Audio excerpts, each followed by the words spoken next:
welcome back to Succeed with Omid. Today is a more advanced workout move. So, if you have anything osteopathically active right now, bad shoulders, bone spurs, slipped discs, knee replacements, hip replacements, anything at all that you think watching this could get worse, don't do this. If you can't breathe or something hurts, my 2 rules is probably not for you, okay? We gotta work up to this sort of stuff. But this is a huge challenge for all of the rotational stabilizers in the body, and it gives a lot of feedback to the brain on the differences from cross-patterning stabilization stuff. You'll actually see me, as I move the camera angle, struggle with this move a little bit when my left arm is actually doing this because I'm right-handed.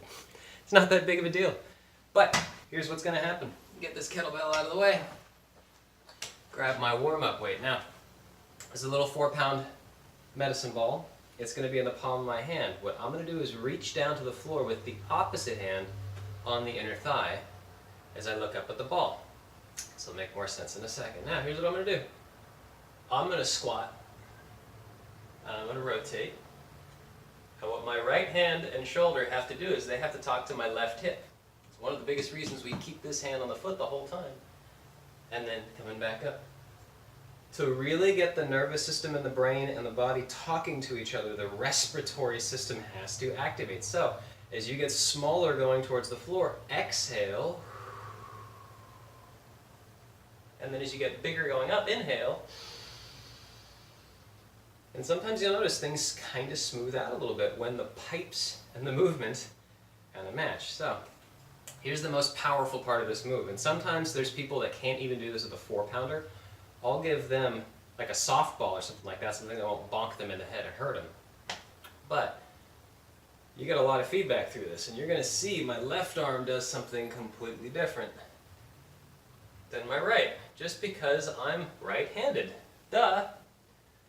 But what happens with this is that when I go to sleep tonight, my brain's going to remember this exercise, and it's going to say, hey, how can I change the body to be a little bit more equal left to right? Now, if that was too easy, or you were just using it as a warm-up, grab something with a little bit more heft behind it. This is 20 pounds. And I really don't recommend ever doing this for like a 1-rep max or anything like that. This can be the best warm-up in the world for any kind of oblique exercises or anything that involves left to right stability. Baseball players, hockey players, volleyball players to some extent, although not as much. This could be a phenomenal supplement to your workouts to try and get these rotational elements all working together. My right shoulder and left hip, in this case, really have to learn how to use cross-pattern stabilization to play my sport. This can also help solve a lot of issues in the hips. If you have one hip that's weaker than the other, for example, like I do, this really can help the brain kind of summon enough nerves to the weaker hip to actually get things talking to each other again. Again, this is not something for somebody that's already broken, okay? If you have back issues, don't do this. If you have hip issues, be very careful. You can even start with, like I said, just a little softball. If it hits you in the head, there's not a big deal. You hit 4 pounds in your head, that is a big deal. So just kind of holding it like that over your head and learning how to balance an object that light, believe it or not. This actually will light up your nervous system like a Christmas tree.